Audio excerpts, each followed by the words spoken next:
We're now joined by Nicole Rodriguez, president of New Jersey Policy Perspective. Nicole, good to see you. Good to see you. Great. We'll put up the website for the organization. Tell everyone what the organization is. Sure. So New Jersey Policy Perspective, we're a think tank, and we focus on state level policies that lift up economic, racial, and social justice. Got it. And here's one of the questions right out of the box that I've been thinking a lot about. Making New Jersey more affordable means different things to different people. What does it mean to you and the folks at Policy Perspective? Yeah, so thank you for asking that. Affordability is an issue that is very much a focus of lawmakers across the state. And, particularly with this pandemic has really have elevated the issue of affordability that has been around for a very long time, especially here in New Jersey. So what we know is that, in order to increase affordability is to focus on those who have faced the most barriers to policies that do increase affordability. Let's be specific, because one of the issues is broadening the earned incomes tax credit. People use the term all the time, the earned income tax credit, and I would dare say less than 1% of Americans even know what that means.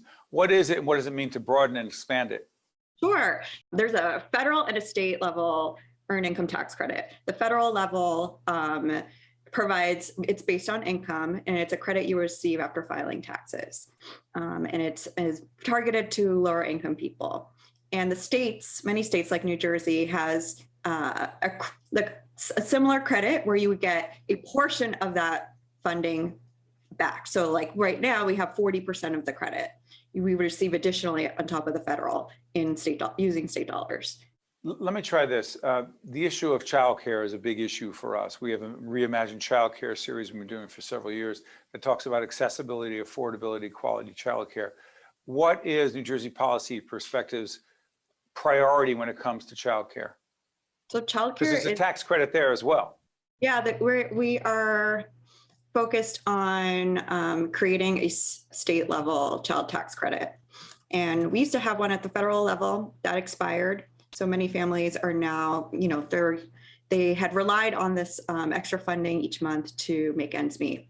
So what the state is looking to do in terms of bills that we have seen is to create a state child tax credit because this is such a major household expense. And currently the state relies heavily on federal dollars to invest in childcare. Hold on one second. I want to be clear. How much support is there for a state child care tax credit, meaning it hasn't moved, it's not being voted on that I know of? How much momentum and support is there for it now? We believe that there is support. We have, groups across the state are hoping that we could pass a state level child tax credit. And we have heard from many lawmakers in the legislature that they do support this. So we're actually pretty optimistic on this one. And the governor is a big advocate of this? The governor, well, we're unclear whether he would advocate for this on his own, but we do know that he is supportive of these policies. Okay, let me try this. The TANF program, TANF, what's the acronym stand for? Transitional Assistance for Needy Families. You and the organization have great concerns about the way the TANF program is playing out and what needs to be improved. What are they specifically, those concerns? So the amount that families get, you have to be absolutely the poorest of the poor to be able to be enrolled in our state welfare program, which is our TANF program.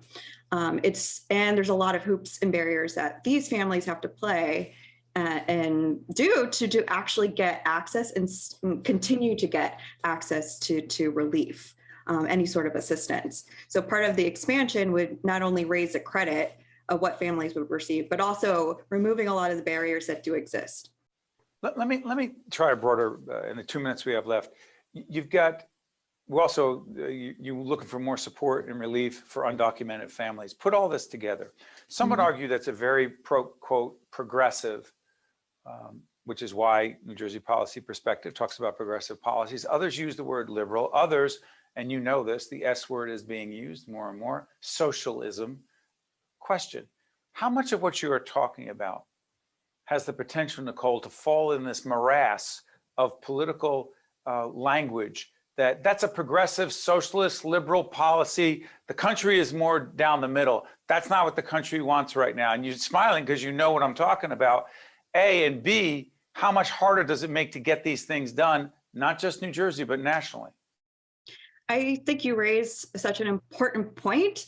Politics are now being involved into, creating and advocating for basic rights for people who have been disadvantaged by policy over, the historical term, and particularly through this pandemic.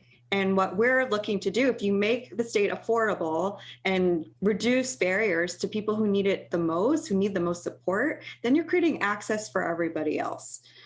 So we focus on those who've been historically left behind, so that we can build a better future for all these families, and so that we can live and thrive in New Jersey. So it's interesting. People may support the individual policy, but if you call it progressive, liberal socialism, all of a sudden you got a problem. But the policy, the people that are being helped, yeah, we're good with that. Oh, but that's what you're going to call it? Never mind, I'm off my soapbox.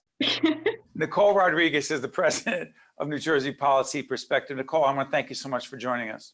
Thank you so much. Hope you We appreciate it. I'm Steve Adubato. That's Nicole Rodriguez. We'll see you next time. State of Affairs with Steve Adubato is a production of the CAUCUS Educational Corporation. Funding has been provided by Atlantic Health System, the Turrell Fund, supporting Reimagine Childcare, New Brunswick Development Corporation, Choose New Jersey, Veolia, Operating Engineers, Local 825, NJM Insurance Group, New Jersey's Clean Energy Program, and by the New Jersey Education Association. Promotional support provided by NJ.com and by Insider NJ. NJM Insurance Company has been serving New Jersey policyholders for more than 100 years. But just who are NJM's policyholders? They're the men and women who teach our children, the public sector employees who maintain our infrastructure, the workers who craft our manufactured goods, and New Jersey's next generation of leaders, the people who make our state a great place to call home. NJM, we've got New Jersey covered.